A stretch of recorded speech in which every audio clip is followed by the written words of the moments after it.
এই দেখেন জনগণ তাকে গণদোলায় দিয়েছে আওয়ামী লীগের দোসর অভিনেতা সিদ্দিক। হাবিবুল্লাহ বাহার কলেজ ছাত্রদলের নেতা কর্মীরা অভিনেতা সিদ্দিকুর রহমান সিদ্দিককে মারধর করে পুলিশের সোপর্দ করেছে বলে জানা গেছে। মঙ্গলবার সিদ্দিককে মারধর করে থানায় নিয়ে যাওয়ার একাধিক ভিডিও সামাজিক যোগাযোগ মাধ্যমে ছড়িয়ে পড়েছে। গণদোলায় দিয়েছে আওয়ামী লীগের দোসর অভিনেতা সিদ্দিক।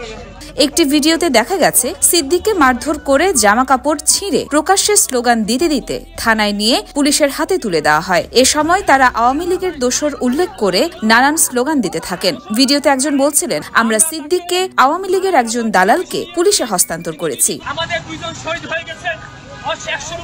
এর আগে গত 24 এপ্রিল রাতে রাজধানীর গুলশানের শাহজাদপুর এলাকার নিজ বাড়ি দেলাওয়ার টাওয়ারে অবস্থান করছিলেন অভিনেতা সিদ্দিক। এ খবর পেয়ে তাকে আটকের জন্য বাড়ির সামনে অবস্থান নেন স্থানীয় বিএনপি নেতাকর্মী সহ 18 নম্বর ওয়ার্ড যুবদলের সাবেক সভাপতি। লোকজনের উপস্থিতি টের পেয়ে স্থানীয় বন্ধু ও তার দুলাভাই দ্রুত পালিয়ে যাবার পরামর্শ দিলে সিদ্দিক কৌশলে পালিয়ে যান। পরে বিএনপির স্থানীয় নেতাকর্মীরা বিষয়টি টের পাওয়ার পর বাড়িতে থাকা সিসি ক্যামেরার ফুটেজ বিশ্লেষণ করে দেখতে পান স্থানীয় অধিবাসী এবং সিদ্দিকের কথিত দুলাভাই জামিল আহমদ তাকে গাড়িতে পালিয়ে যেতে সাহায্য করে। এরপর বিএনপির নেতা কর্মীরা দলবল নিয়ে জামিল আহমদের বাড়িতে হামলা চালায়। বাসায় তখন জামিল আহমদ ছিলেন না।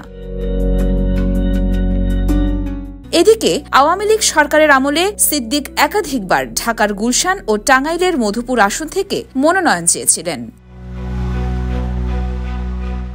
ইয়র্মা শায়ের জাহান, দেশকাল নিউজ।